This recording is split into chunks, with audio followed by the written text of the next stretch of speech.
Hello and welcome. I completely understand why you clicked this video.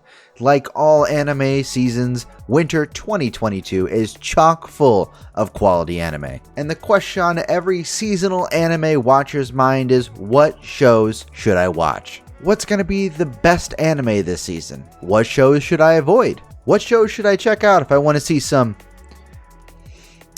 fan service? I hope to answer all those questions and more. I've looked into every anime airing this season, and I'm going to give you my takes. I'll let you guys know what anime I'm excited for, and also what anime I think will go down as anime of the season. Remember guys, this is my opinion. We are two different people, and we very well might have different anime tastes. So if I talk about an anime that I'm exceedingly excited for, and it doesn't look like something you're interested in, don't watch it. Or if there's an anime that I skip over and it looks great to you and really tickles your fancy, go ahead and watch it. I'm not here to tell you what or what not to watch. You got to make that decision for yourself. But first, let's get the anime that I think is going to be the worst of the season out of the way. And that anime is going to be right here with Rusted Armors. This right here is a multimedia project. And what a multimedia project is, it's where an anime comes out at the same time as another piece of media. From my experience, most of the time it's a mobile game or a video game of some sort. For this one, it looks like it's an anime, a manga, and a stage play. And I believe all of these should be released around the same time. So they're not based off each other. It's just telling the same story. And while this doesn't look like the worst thing ever, but if you look really close at that gentleman in the red, he is CGI. And if we take a quick peek at the trailer, you'll understand why I say this is going to be the worst of the season. I'm just going to play the first couple seconds. So looks fine so far, right? Oh, okay. Oh. And this is where the bad happens. This looks worse than the first season of Ruby. This is very gross looking. So as you can tell, it's a 3D CGI and it's done very, very, very poorly. I started with what I think is the worst anime of the season for a reason, so it's only up from here. I'm going to start talking about the anime that I actually think could be good, and we're going to start with the sequels. Probably, inarguably, the most hyped show of the season, we have Attack on Titan, the final season, part 2. This is the final part to an almost decade-long story. The first season of this aired in 2013, and people have been hyped for it ever since. I honestly think that Attack on Titan will go down as a legendary anime, and an anime that brought so much mainstream attention to anime as a whole. So if you haven't watched Attack on Titan, I definitely recommend checking it out. It's an amazing ride, and I don't think you'll regret it. Next up, we have the second season of Arifureta. I personally have not watched the first season of this series. It's on my to-watch list towards the top. I've heard a lot of great things from people who have seen the first season, and they're very excited about this. So hopefully it lives up to their expectations. Next, we have the second season of Vanitas. And the first season of this aired back in summer of 2021. From my recollection, a lot of people weren't that excited about it when it first started airing. But as more and more episodes came out, there was a lot of hype for this series. So I'm very excited to see a second season of a series that a lot of people really enjoyed airing so quickly. I personally have not watched the first season. I meant to check it out when it was airing. I just never got around to it. It involves vampires. It's pretty good, I've heard. Check it out.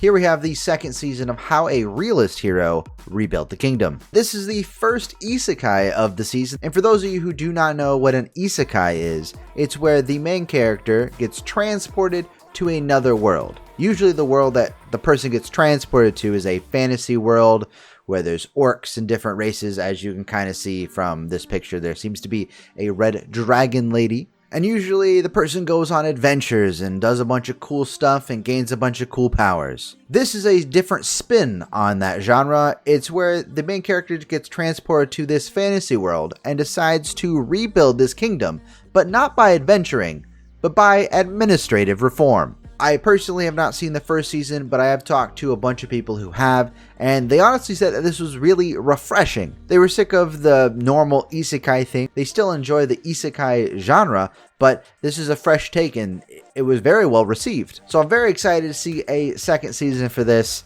and I definitely will be checking out that first season eventually. we have Princess Connect Redive Season 2. This is an adventure comedy fantasy anime based off a video game.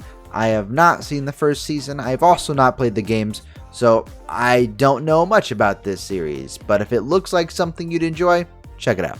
Next we have skilled teaser Takagi-san. The story behind this series is the girl is Takagi-san, and she is very good at teasing this young man right here. And she uses her extensive knowledge of the boy's behaviors to predict how he's going to react to the teasing. She uses that knowledge to make sure he can never do anything back to her. So the boy makes it his life goal to tease the girl and make her blush. Give her a taste of her own medicine. This is good enough to get 3 seasons. It's not something I'm particularly interested in, and I have not heard a lot of hype behind the series, but if that premise seems cute to you, go ahead, check it out. This is the last sequel of the season, and honestly, this season is full of good sequels. Almost every single one of them I've heard a lot of hype about. Goodness, one of them is Attack on Titan. That series has so much hype behind it. It's all over all social medias. It's done by the hottest studio right now with MAPPA. Honestly, sequels are killing it this season. A lot of people are eating real good. But I want to go from anime that are getting sequels to kind of the opposite, and that is anime originals. So most anime have some sort of source material. Usually it's a manga or a light novel. Sometimes it's a video game, possibly even a stage play. But anime originals hold a special place in my heart because there is no source material. This is the first piece of media for this IP, so it's not based on anything, and honestly, the studio can do whatever they want with it. They don't have the normal constraints of this being an adaptation. And everyone who watches this is going to experience the story at the same pace as everyone else. No one's read the manga. No one's seen the movie. No one can spoil this for you. So I always look into every anime original every season because they're just so intriguing to me, and they really make some of the most interesting anime out there. And the first anime original I want to talk about this season is Tokyo 24th Ward. The first thing that jumps out to me for this series is the studio that's creating it, Cloverworks. Some notable anime originals that Cloverworks have made before is Darling in the Franxx and Wonder Egg Priority. Both series a ton of people watched and a ton of people enjoyed. So this gets me really excited for what could be in store for this. The story is also really intriguing to me. The 24th Ward is a man-made island inside the Tokyo Bay where the 3 friends, as you see in the picture, grew up there. Apparently there was a deadly incident and one of their friends died. A year later, they get a phone call. Guess who it is?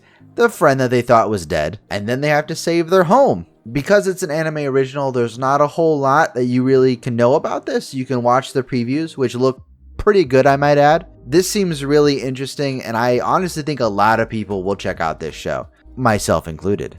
The next anime original I want to talk about is Ryman's Club. And what gets me really excited about this series is it's a sports anime with a huge twist. So the story is our main character is a childhood prodigy at badminton, but he suffers a major loss at a high school tournament and can never really recover. So he ends up becoming a salaryman at Sunlight Beverage Company and just plays badminton on the side. And first of all, I like badminton as a sport. It honestly was my favorite thing to play in gym class back when I was in school. But the twist that it's not a kid in high school playing these sports like the majority of sports anime, it's a prodigy that failed in high school and he has to balance badminton with trying to work his normal 9 to 5. That in and of itself has got me very interested in this series. I want to see what they do with it. Is the balance of screen time going to be predominantly badminton, or is there going to be, a decent amount of him living his normal life, doing his 9 to 5 in there as well, and how he balances working his job with playing badminton? If you enjoy sports anime, I would definitely check this one out. It seems like a very unique take on the sports anime genre. So I'm going to be honest with you guys, I am kind of cheating putting this in the anime originals category. This is technically a multimedia project because there's also a phone game coming out in Japan at the same time this drops. But this is my video and I'm gonna put this in the anime originals because it's not based on anything. This is Tribe 9. This is from the creator of Akudama Drive and the Danganronpa series. This anime is about extreme baseball. And if you've seen the other 2 anime that I mentioned that this guy created, I'm here for it. Seems like there's these tribes, which I kind of think they're gangs maybe, and they play extreme baseball to settle disputes or for territory. I'm not exactly sure because obviously there's no source material that I can check out and read about. This Neo-Tokyo aesthetic, this weird sport, extreme baseball, combined with who actually created this, I'm personally surprised there aren't more people talking about this. This is kind of under the radar. But I think that after a couple episodes have aired, this might be getting a lot of hype. This is definitely a show that I am looking out for. This season has 3 anime originals that look absolutely fantastic and have so much potential. I honestly think that all 3 of them might turn out to be really good. So definitely look out for all 3 of them. Next up, we're going to talk about something that some anime fans love and some hate. And honestly, if I didn't point the people who love this type of show in the right direction, I feel like I'd be doing a disservice to the anime community. And that is the show's chock full of fan service. Now, you can probably tell from the picture right there that this is going to be full of a certain type of content. Lots of fan service, a lot of that stuff. So if fan service is not something you're looking for, don't watch this show. And if this picture alone isn't enough to convince you that it is full of fan service, let me let you know what the story behind this is. So in 2040, there's a virus that gets unleashed upon the world that kills men. How many men does it kill? 99.9% of all men on the planet have died. From the trailer, it looks like there is only 5 men left on the planet to repopulate with 5 billion women. So this is an anime about repopulating the world where the ratio of males to females is 1 to 1 billion. There's not a lot else I can say about this. If what I've just said and shown interests you, check this out. If it doesn't, avoid it like the plague.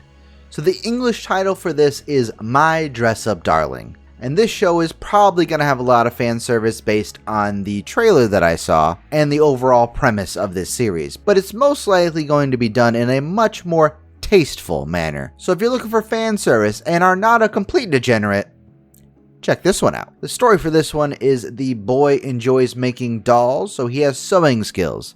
And the most popular girl, the girl in the forefront of that image, likes to cosplay, but it's her little secret. So after revealing her secret to the doll making boy, she decides, hey, why doesn't this guy make my cosplays? And together they'll make her cosplay dreams come true. And right off the bat you might think, that doesn't sound too bad. But then I watched the trailer, and the trailer has a scene where she's forcing him to get her measurements, if you catch my drift. And it seems like she doesn't want any sort of clothing to get in the way of those measurements. So be prepared for that. Honestly, this series seems pretty enjoyable and pretty funny, and overall is a pretty entertaining concept. I'm probably going to wait a couple weeks, see if people are really vibing with it, and if it's getting a lot of hype, I'll probably check it out. There are probably some other shows that are going to be chock full of fan service, but these are the 2 that I wanted to highlight for you fan service lovers.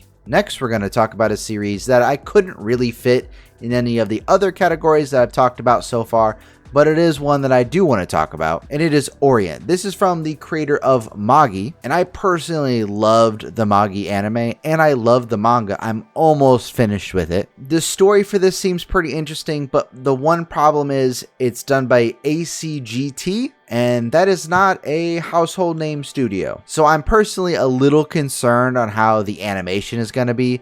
Based on the trailer, it looks possibly passable, but absolutely not great.